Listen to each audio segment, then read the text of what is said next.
Coucou tout le monde, j'espère que vous allez bien. On y va pour la petite guidance du jour avec le super attracteur. Super attracteur. Ok, allez, on se concentre.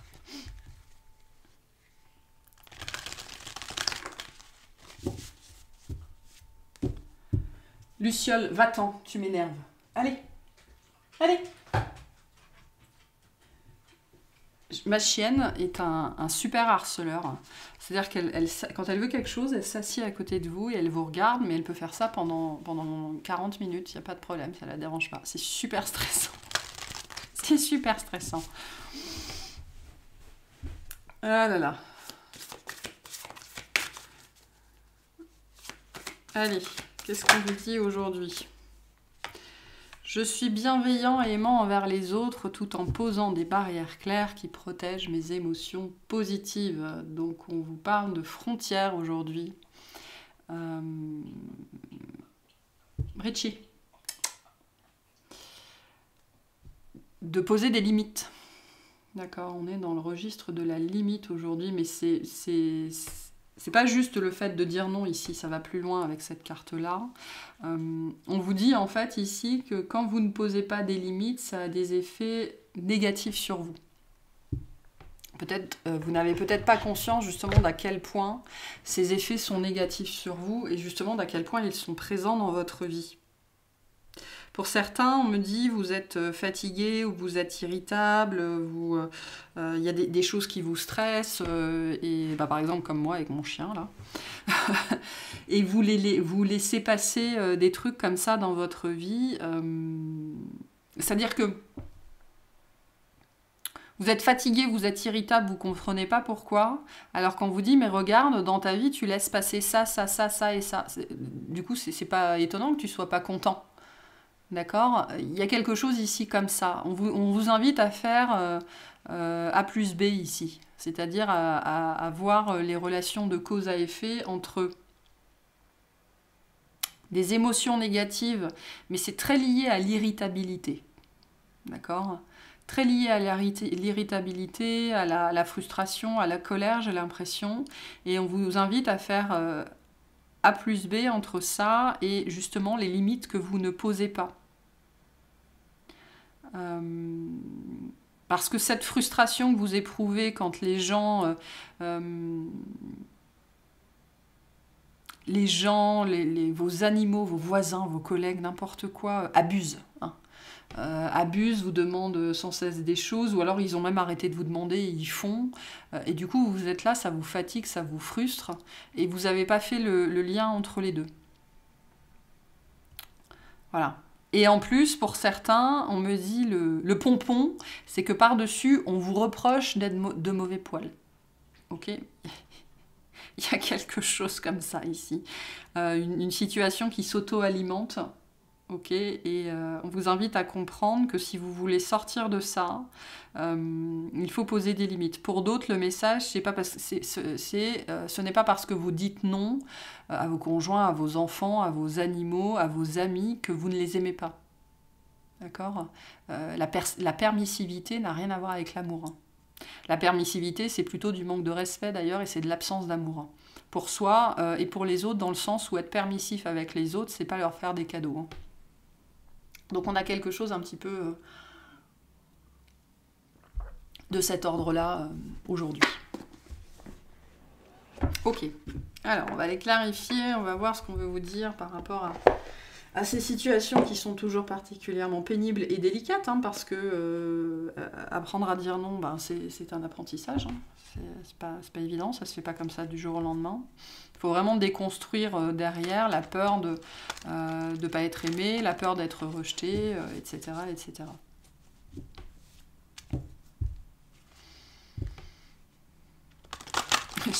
Ça me fait penser... Non mais c'est con, hein, parce que je reviens à mes chiens. J'ai Richie, donc mon autre chien, qui est un chien extrêmement stressé, extrêmement stressant, et que je dois absolument s'empêcher en permanence de se lécher les pattes parce qu'il se lèche jusqu'à se faire des plaies. D'accord ? Ça s'appelle des plaies de léchage. Et c'est compulsif, hein. Donc, et un jour, j'étais chez une amie, et donc j'avais amené les deux clébards avec moi. Et Richie était sur le canapé, et d'un seul coup, je l'entends se lécher. Donc je lui dis non, assez fermement. Je crois même que j'ai peut-être haussé un petit peu la voix. Et mon ami, ça l'a choqué, quoi. Genre que j'empêche mon chien de se lécher les pattes. Mais c'est pour son bien. D'accord. Il y a quelque chose ici de cet ordre-là. Et à ce jour, faut savoir qu'à ce jour, cet ami n'a toujours pas compris, quoi. Voilà, c'est un truc qui la dépasse. Et il y a quelque chose de ce registre-là ici. C'est-à-dire qu'on est dans le côté quotidien, le côté des choses qui paraissent anodines, mais qui, une plus une plus une plus une, jour après jour après jour après jour, bah, vous font péter un plomb, quoi, à un moment donné, hein.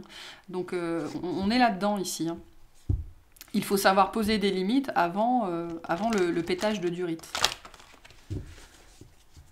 Ça va peut-être être le titre de cette guidance d'ailleurs. Il faut poser des limites avant le pétage de durite. Ok, alors qu'est-ce qu'on veut vous dire sur cette situation ?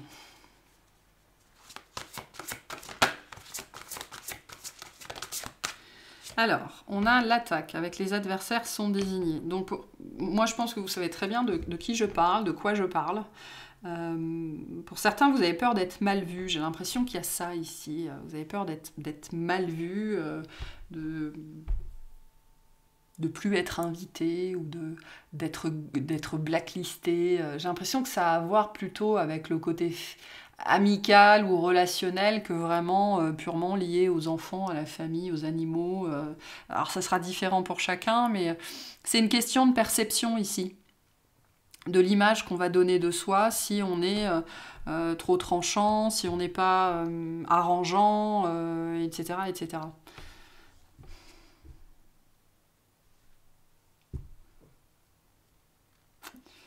Il y a un truc comme ça là.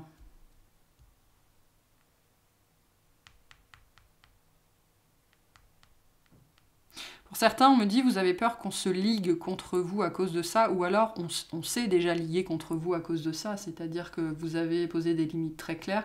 Au travail, ça arrive souvent, hein, ce genre de comportement à la con, où vous travaillez dans un service particulier, et vous dites non, moi je fais pas ça, ou non, enfin bref, non, vous posez des limites, ou alors, je sais pas, vous avez un collègue qui est sur le bureau à côté de vous, et à chaque fois il déborde sur votre bureau, et puis un jour vous lui dites non, quoi. Et les gens, ce qui se passe, la problématique de ça, c'est qu'après les gens ils les prennent pour eux, et on me dit c'est les langues de vipère, hein, les langues de vipère qui se mettent en route, et les gens se liguent contre vous. On peut avoir de ça ici. On peut avoir de ça. Mais donc je pense que vous savez très bien de qui je parle et de quoi je parle. Donc qu'est-ce qu'on vous dit sur cette situation ?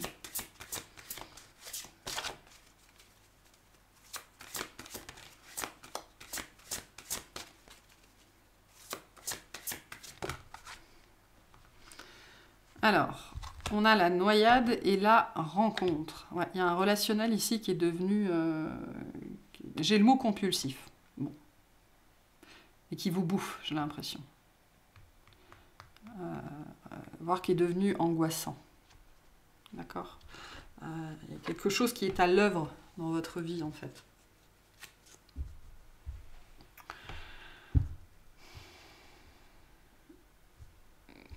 Comme si c'était de votre faute.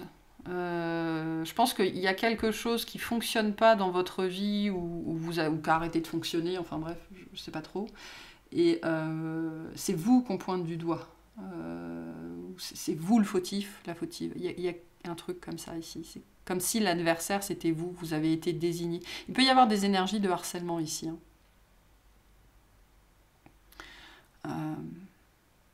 Cette carte-là vient nous dire que c'est quelque chose qui était à vivre, hein, qui est à vivre. C'était prévu comme ça. De passer pour le méchant, d'accord, parce que là, il s'agit d'enseigner, je pense, les limites aux autres. Et en quoi c'est très important de faire respecter ces limites. Donc après, voilà, je dis pas que ce sont des choses faciles à vivre, mais là j'ai un petit peu ça. Et ça peut aller jusqu'au harcèlement, hein, parce qu'avec cette idée de on s'est ligué contre vous, on peut avoir ça ici un petit peu comme énergie. En dos de deck, on vous dit que le bon moment pour agir va arriver, c'est-à-dire que il y a quelque chose à faire pour sortir de cette situation-là. Il s'agit d'être intelligent avec le chat, hein, la notion de ruse ici, d'observer la situation, de noter. Mais il va falloir être ready, être prêt. Il y a quelque chose qui s'annonce ici, on me dit qu'il s'amorce.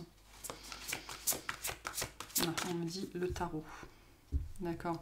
Vous allez pouvoir prendre votre défense. On vous invite aussi à vous protéger, peut-être au niveau émotionnel, énergétique. D'accord. Mais il va aussi falloir assurer votre défense. Hein. On me dit à un moment donné, il va falloir vous défendre. Parce que peut-être que ce qui se passe ici aussi, c'est que vous avez laissé faire. Hein. Vous avez laissé faire pour ne pas être mal vu. Parce que on peut avoir deux situations ici. Soit vous n'avez pas posé de limites. Et sachez qu'au moment où vous allez les poser, eh ben vous allez devenir le méchant ou la méchante. Soit vous avez posé des limites et on s'est lié contre vous et vous n'avez rien fait, non, vous n'avez rien fait contre ça. D'accord? Et donc la situation s'est envenimée avec cette notion de vipère. Et vous vous êtes noyé là-dedans en fait, hein, en pensant que ça allait se tasser, mais pas du tout. Donc à un moment donné, il va falloir agir pour votre propre protection, pour prendre votre défense. Ok. Alors, on va aller voir. Je vais prendre ça. Du coup, qu'est-ce qui va se passer ici? C'est quoi cette notion d'action et de moment?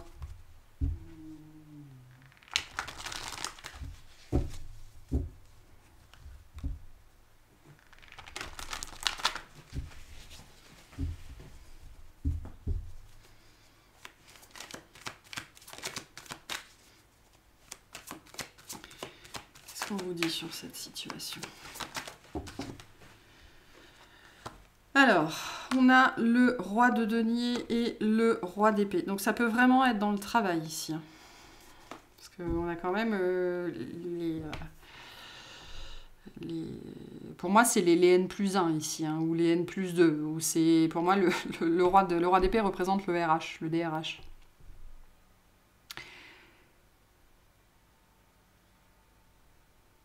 Il y a un moment donné, il faut expliquer ce qui se passe, d'accord? Les deux rois ici viennent nous dire que vous ne pouvez pas régler ça tout seul, avec cette idée que vous avez sans doute essayé que ça se tasse en vous disant ils vont se fatiguer, ils vont se fatiguer, mais en fait non, ça continue, ça continue, ça continue. Cette carte-là vient nous dire aussi qu'on a mis, parce que pour certains cette personne est déjà là, où on va mettre une personne sur votre chemin, pour vous aider à sortir de là, à régler cette situation. Mais les deux rois viennent nous dire que vous ne pouvez pas régler ça tout seul, d'accord? Le roi est une énergie qui est tournée vers l'extérieur. Il ne s'agit plus de faire les choses par soi-même, il s'agit de regarder par la fenêtre et de se dire, bon, peut-être que j'ai besoin d'aller demander de l'aide à mon voisin. En plus, ici, avec le roi de denier et le roi d'épée, on est vraiment sur des énergies extrêmement stables, mais qui peuvent être aussi extrêmement dures et extrêmement sévères. Ça peut presque ici être des énergies de prud'homme, d'accord, ou d'avocat, ou de conseiller, d'expert. Alors, avec le roi de denier, on peut être dans le médiateur aussi. Mais vraiment, ce qu'on vous dit ici, et je pense qu'on insiste, vous avez besoin d'une intervention extérieure pour sortir de cette situation. C'est-à-dire que vous n'êtes pas partial. Les autres ne sont pas partiaux, ou l'autre n'est pas partial, mais vous n'êtes pas partial non plus. Vous avez besoin ici, c'est pour ça que vous avez besoin d'une intervention extérieure, parce que vous avez besoin de quelqu'un qui soit impartial, et qui va pouvoir trancher en disant toi t'as raison, toi t'as tort, ou alors en faisant un compromis pour apaiser toutes les parties, quoi. On a un petit peu cette énergie-là ici. Donc faites attention aux gens qui sont entrés dans votre vie ou qui vont entrer dans votre vie. on va mettre la bonne personne sur votre chemin ici, d'accord? Ou la bonne opportunité, je sais pas, c'est au travail, vous allez croiser au détour d'un couloir un membre de votre CSE, enfin voilà. Il y a un besoin ici de sortir ce que vous avez à l'intérieur, de vraiment de dire les choses, et pour moi de saisir une autorité, parce que le roi représente l'autorité, donc pour certains ça va être de passer par son responsable, de passer par son DRH, de passer par un syndicat, de passer par le CSE, de passer par un médiateur, de passer par un cabinet de conseil, j'en sais trop rien, mais vous ne pouvez pas gérer cette situation tout seul. Si c'est dans la maison, dans la famille, vous avez besoin de l'intervention d'un tiers. Ça peut être un psychologue, ça peut être un médiateur social, ça peut être un assistant social, ça peut être un médecin. D'accord? Le médecin de famille, c'est possible aussi, pour réussir à sortir de ça. Vous ne pouvez pas régler ça tout seul.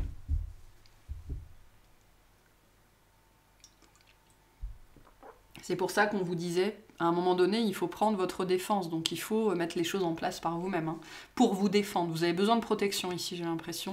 Peut-être beaucoup plus que ce que vous croyez. Qu'est-ce qu'on vous dit de plus par rapport à cette action? C'est comme ça que vous allez vous en sortir. Voilà, c'est comme ça. Alors, le 6 de bâton vient nous dire que vous allez sortir victorieux de cette situation. Il va y avoir un apaisement. Pour certains, il va y avoir un dédommagement. D'accord? La reine, je pense que cette reine de denier, c'est vous. Il y a cette idée, pour certains, de garder sa place. Si c'est un questionnement, ok? Vous allez rester là où vous êtes. Vous allez rester qui vous êtes. Vous allez avoir gain de cause. Encore faut-il avoir le courage, j'allais dire les coronesses, encore faut-il avoir le courage de vous défendre, c'est-à-dire de monter au créneau pour vous-même. Parce que, notamment dans le monde de l'entreprise, on peut avoir très peur. Il y a des gens qui ont aujourd'hui encore très peur, c'est un truc qui me dépasse, mais qui ont très peur de demander de l'aide, d'aller voir les élus du personnel et des choses comme ça, voilà, ou même juste quelqu'un des RH. Mais sachez que si vous faites ça, c'est comme ça que vous vous en sortez, et non seulement vous en sortez, mais c'est vous qui avez raison, c'est-à-dire que c'est vous qui avez gain de cause dans cette situation-là. Je pense d'ailleurs que c'est le seul moyen de vous en sortir. Mais on a une réussite, on a une grande victoire. Alors le 6 de bâton, c'est la victoire, c'est-à-dire c'est la victoire, quoi. Il a fallu aller la chercher, et puis il a fallu se battre, et puis il a fallu suer sang et eau. Donc voilà, on a des énergies derrière de bataille, de conflits, de choses comme ça. Ce qu'on vous dit ici aussi, parce que ça peut représenter l'avocat ou les prud'hommes d'ailleurs, comme je le disais pour certains, justement, il va peut-être y avoir des conflits, des vrais conflits, et donc il faut vraiment assurer votre défense. Pour certains, ça peut être dans un divorce, dans une séparation, ou quelque chose comme ça. Ce qu'on vous dit globalement ici, c'est de ne pas vous laisser faire trop bon, trop con, et à un moment donné, ça marche plus. Et surtout, on me dit, ça ne sert personne, ça n'aide personne. Ne laissez pas faire, c'est ce qu'on vous dit ici. On a le chariot, ok. Donc vraiment, la réussite, le succès. Alors, va peut-être y avoir des déplacements. Peut-être que justement, vous n'avez pas envie d'engager une procédure parce qu'il va falloir y aller, il va falloir se déplacer, il va falloir aller au tribunal, ça va être chiant, ça va être lourd. Bah oui, il faut en passer par là. À un moment donné, c'est obligé. Mais vous allez réussir, vous allez y arriver avec le chariot. C'est le succès, c'est la victoire. On a le 9 de denier. Je vous disais, pour certains, vous allez avoir gain de cause et vous allez avoir plus... Alors, soit vous allez avoir plus que ce que vous espériez, soit vous aurez des dédommagements. Il y a une dimension financière ici, ou une dimension de compensation. C'est-à-dire que pour certains, si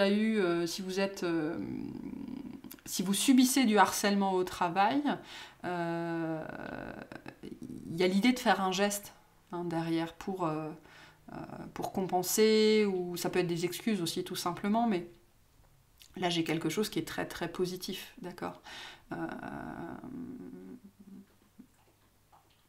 La vie sera beaucoup plus simple et beaucoup plus belle après. On a une grande victoire ici et vraiment une belle amélioration des choses de votre situation, mais pour ça, il faut vous défendre.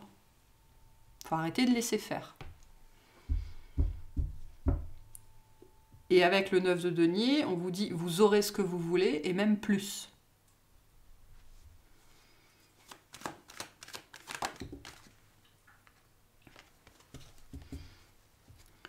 Et on a l'impératrice, c'est le 3 d'épée. Donc voilà, il faut pas... C'est compliqué, hein, bien évidemment que c'est compliqué dans ces situations-là. On a peur, bien évidemment. Mais il ne faut pas laisser la peur vous empêcher d'agir. Le 3 d'épée, c'est une énergie de dépassement, d'accord? C'est une énergie aussi qui vient vous rappeler que cette situation n'est pas normale, qu'elle menace votre bien-être, votre santé mentale, votre santé physique, et que vous êtes responsable de votre propre défense. D'accord, hein, l'impératrice tient un sceptre, mais elle a aussi un bouclier, donc elle assure sa défense, ok, elle assume sa défense. Donc on vous invite vraiment ici à dépasser la blessure, à dépasser la sclérose, à sortir de ce qui fait mal, à arrêter de vous noyer dans « oh, je suis un petit malheureux, oh, pourquoi ça m'arrive à moi, oh, c'est pas juste », à cette énergie de victimisation. C'est pour ça que j'ai pas voulu dire « vous êtes victime de harcèlement », parce que pour certains, vous n'agissez pas parce que vous êtes dans la victimisation. Vous n'êtes pas victime de harcèlement, vous subissez du harcèlement. Ça peut être dans la famille, hein. Complètement, hein. Mais c'est à vous de fournir l'énergie, l'effort, la volonté pour dépasser cette situation qui est blessante. D'accord ? On est dans la blessure ici. Il y a quelque chose qui est blessant, qui est blessant. Mais c'est plus que ça. Je pense que pour la majorité d'entre vous, c'est pour ça que je vous disais tout à l'heure, vous n'avez pas fait A plus B, vous n'avez pas mis de la conscience sur le fait que votre état mental est lié à ces trucs qui sont irrespectueux. Et ce 3 d'épée avec cette impératrice vient de me dire, moi, que votre bien-être en dépend. Votre santé mentale et votre santé physique et votre santé émotionnelle dépendent des actions que vous allez mettre en place dans cette situation, parce que vous allez finir par vous y noyer. Ça ne va pas se régler tout seul. Et vous ne pouvez pas régler ça tout seul. Vous avez besoin d'aide, vous avez besoin d'être accompagné, vous avez besoin d'être conseillé. Voilà. Et si vous faites ça, c'est la victoire assurée. Vraiment. Je veux dire, le 6 de bâton, le chariot, le 9 de denier, il n'y a aucun doute là-dessus. Absolument aucun doute. Mais il faut fournir cet effort, hein. Je vous disais, le 3 d'épée, c'est une énergie de dépassement. Il faut se surpasser, il faut aller au-delà de soi-même. C'est un mauvais moment à passer qui peut durer 3 jours, 3 semaines, 3 mois, 3 ans. Hein, les prud'hommes, c'est 2 ans, plus si après il y a appel, il y a machin, il y a truc, donc ça peut être très long. Mais sachez que la victoire est vôtre. Voilà. Je vais vous tirer des petits conseils. Et je pense qu'on a largement fini avec cette guidance. Ça peut être vrai dans n'importe quelle situation, hein. La famille, le travail, les amis, avec vos chiens et vos chats. Vous avez besoin d'une intervention extérieure, d'un spécialiste en fait. Ça, si c'est avec votre conjoint, ça peut être un conseiller conjugal, hein. Et du coup, ce sera positif pour tout le monde, hein. Non, j'en veux une seule, s'il vous plaît.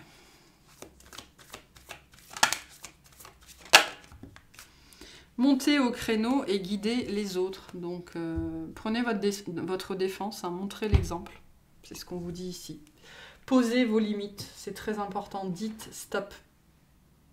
Montrez qu'on ne peut pas se servir de vous comme d'une serpillière. Voilà. Avec le Capricorne, on peut tout à fait être dans le travail ici. La nouvelle lune en Capricorne vient vous parler d'une nouvelle façon de vous comporter, une nouvelle façon d'être, de prendre le lead. Pour certains, ce roi de denier ou ce roi d'épée, c'est vous, hein, et on vous dit, il y a quelqu'un qui a besoin de votre aide.